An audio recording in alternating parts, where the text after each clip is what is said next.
The girl with a pearl earring disappeared for hundreds of years, but it came back with a bang. The girl with the pearl earring has become an icon of Dutch 17th century art. It's a very expressive, it's a mysterious painting. You want to know more, you want to know her story. Over the years, there's been a lot of debate as to who the girl with the pearl earring really is. This small portrait has captivated people the world over and draws them into the even greater mystery of the man who painted it, Johannes Vermeer. I believe Vermeer is one of the most mysterious artists of the Dutch Golden Age. Vermeer himself dropped off the radar for 200 years, and then you see him in the 19th century coming back. He wasn't an artist who was particularly well known. Discoveries are still being made about the life of the elusive Vermeer, and other works from his era are starting to capture the public's imagination. Every discovery around Vermeer is quite amazing. We're talking about this tiny little oeuvre, and it's very hard to come up with new facts and new figures. And the obsession with Vermeer will remain as the fame of the girl with a pearl earring continues to grow. There is a purity about that gaze, some private, personal engagement with the viewer. Its beauty, its enigmatic nature, it's intriguing to look at. And then the book, and then the film, I think it made her famous all over the world.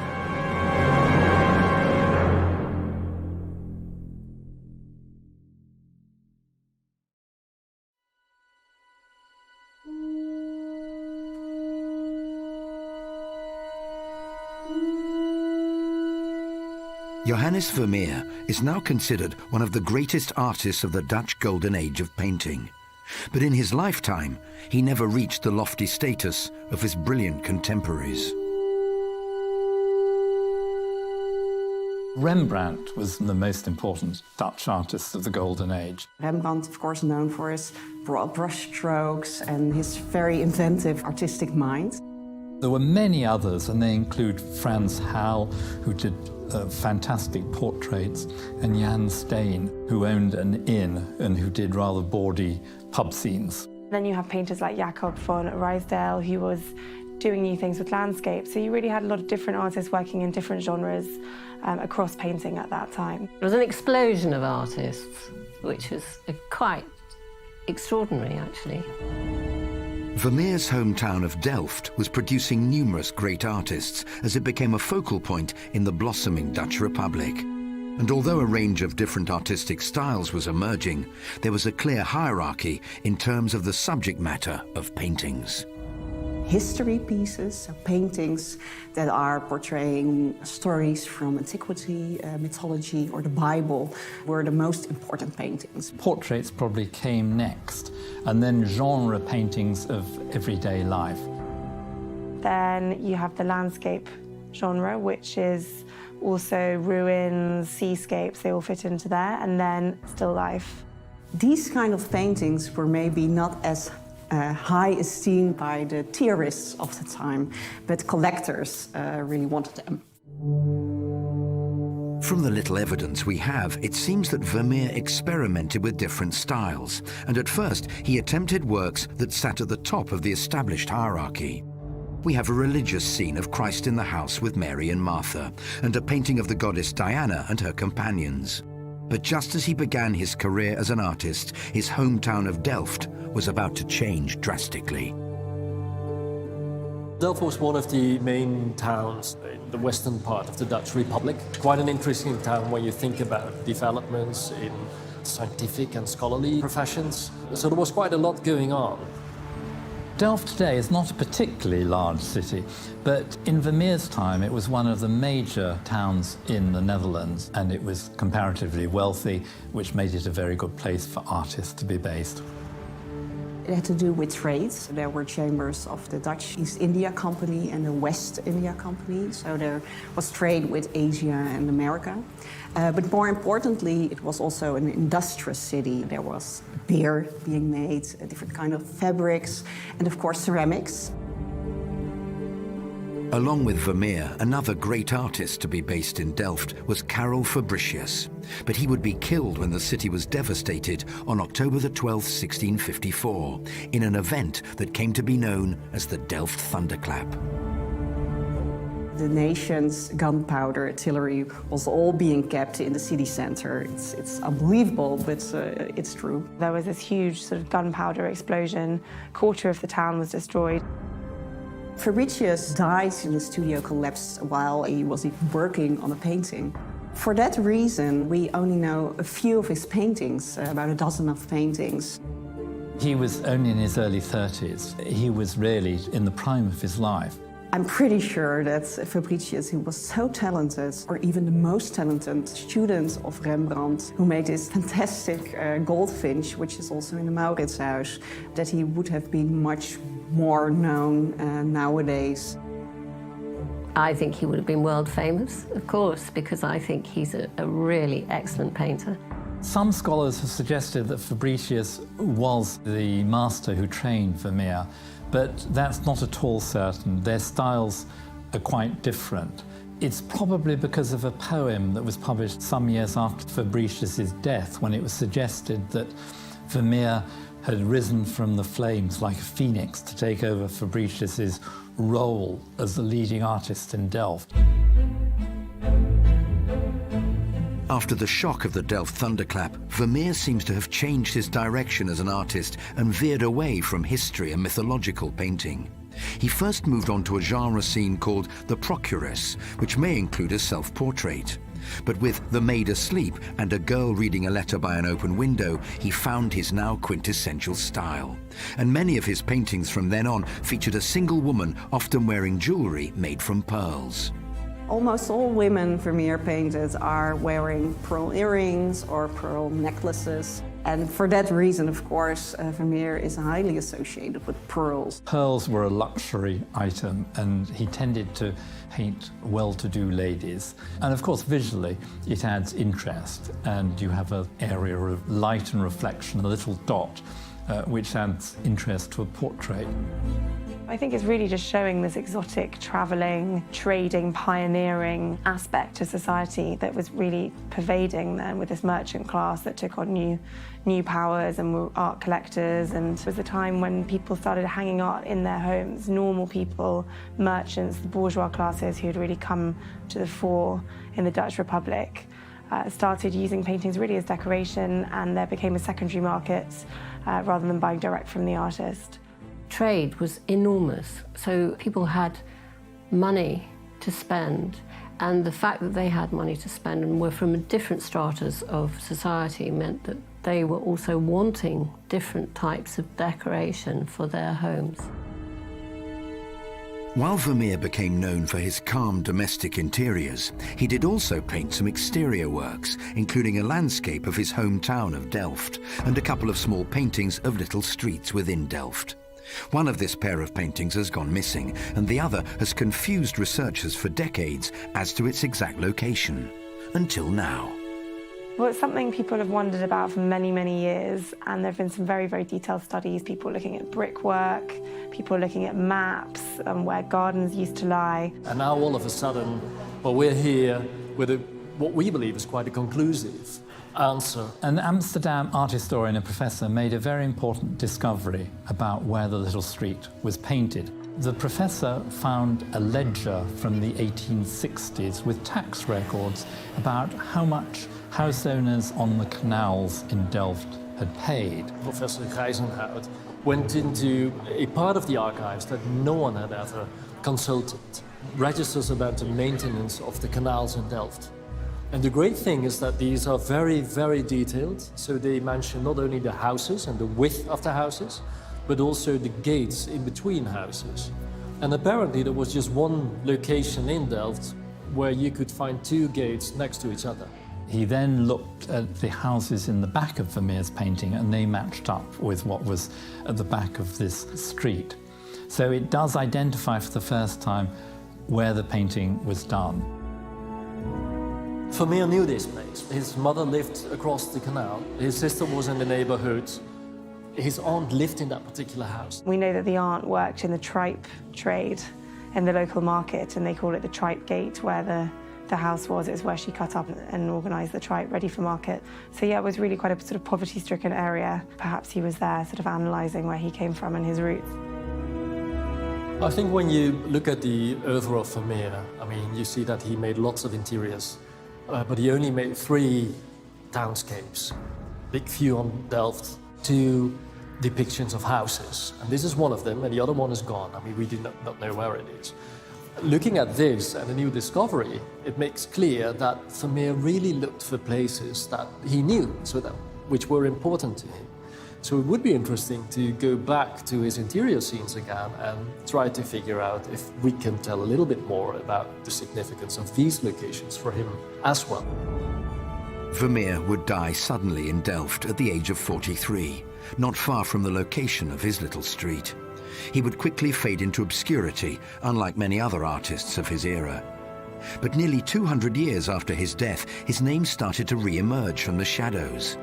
But it would take even longer for his most iconic painting, The Girl with a Pearl Earring, to be reclaimed by the world.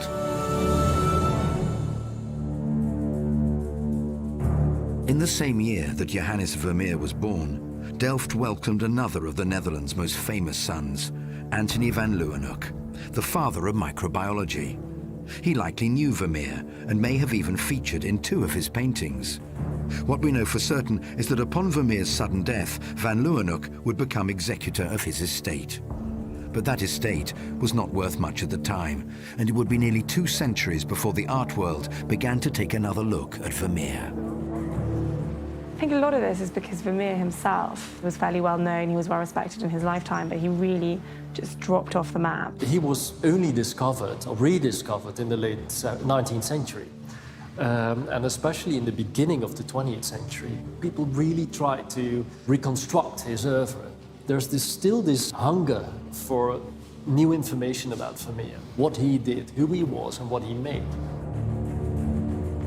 The Girl with a Pearl Earring is now Vermeer's most iconic work, but it actually was one of the very last of his paintings to be rediscovered.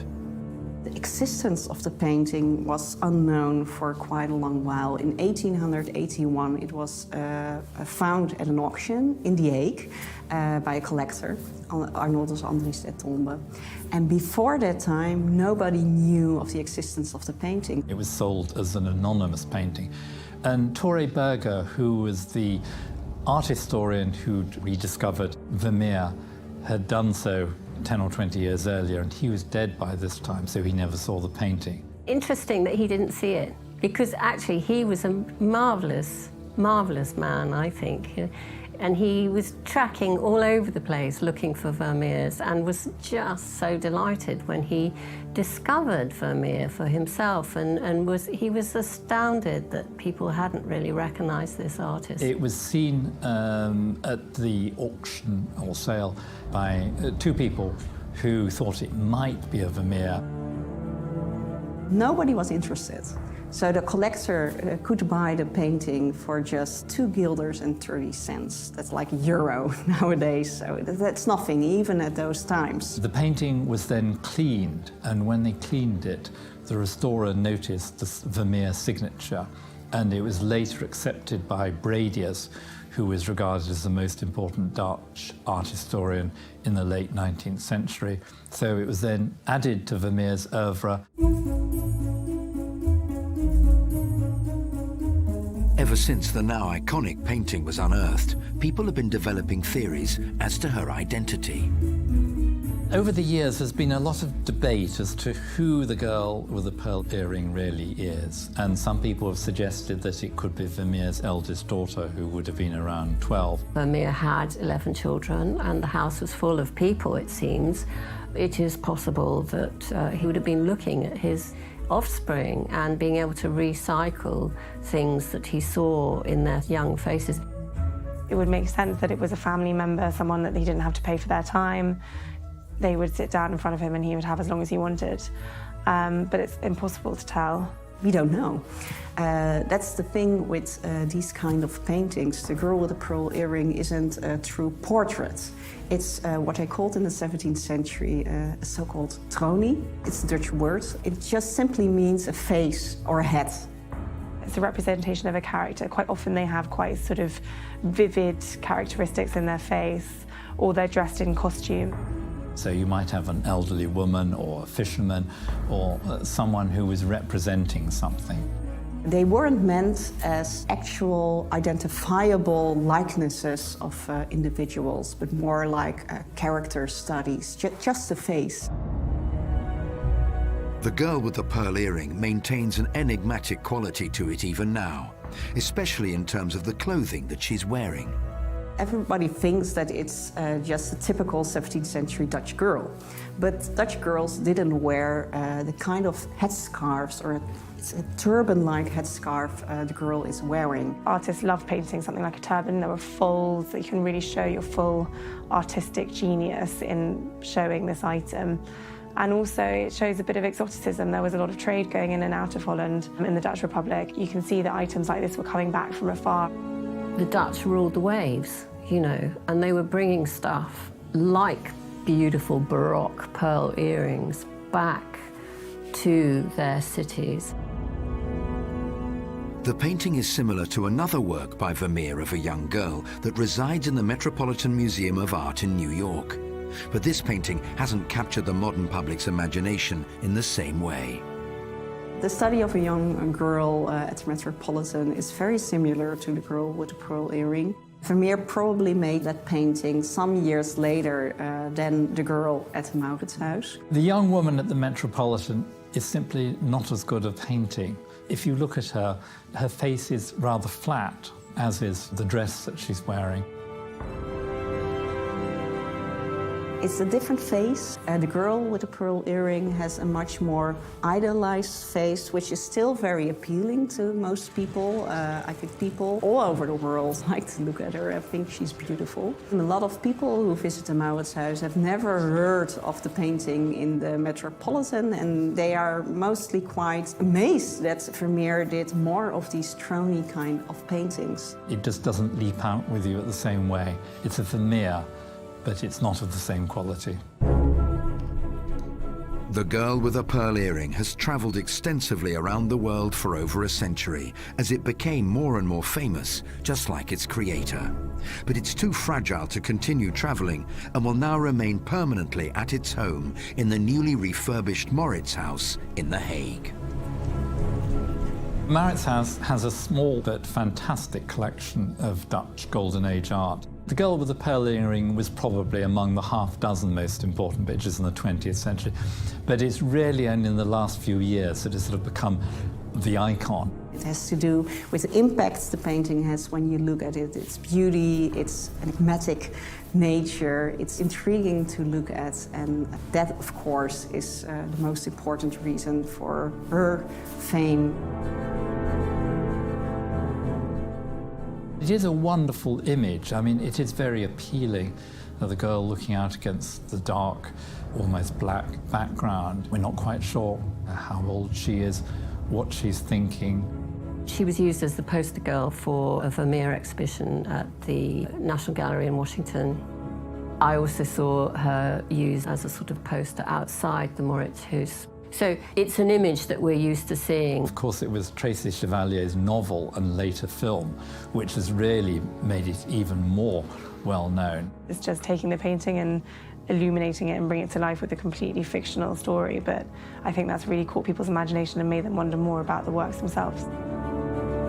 Movies, books do attract a lot of extra visitors to the museum. And people want to see this famous face in reality, like she is some kind of a superstar from a movie. Johannes Vermeer's legacy reflects that of his most beloved painting. Lost in the wilderness for centuries, but now renowned the world over. His paintings have gone from obscure curiosities to some of the most popular works of art in the world. And it seems as if this process may also be happening right now to another of Delft's artists, the tragically short-lived Karel Fabricius, and in particular, his painting of a goldfinch. It was used on the cover of this Donna Tartt book. That book was a bestseller, and the painting is implicated in the story. Words like that in culture, when people read about it, they want to see it. It's good for the painting because it's a very interesting portrait of just the goldfinch. It's painted quite simply. If you look closely, the brushstrokes are quite rough in a way, and yet Fabricius has managed to capture the atmosphere, and you really feel it's a real bird that could almost fly off. It has another life in the same way that The Girl with the Pearl Earring had their life in books and film as well, you know, and I'm sure that the Tart novel will end up as a film. The goldfinch has a way to go, but the girl with the pearl earring has risen so far, it's now referred to by some as the Mona Lisa of the North. There are similarities, of course, between the girl with the pearl earring and the Mona Lisa in the Louvre. It has to do with the effects on people nowadays looking at those paintings and getting completely intrigued by this mysterious face that's looking at them. And with the Mona Lisa, of course, is this smile. And with the girl with the pearl earring, she looks at you, but why? You want to know what's inside her head. So it's this intriguing part that really connects those paintings to each other, but also to the public.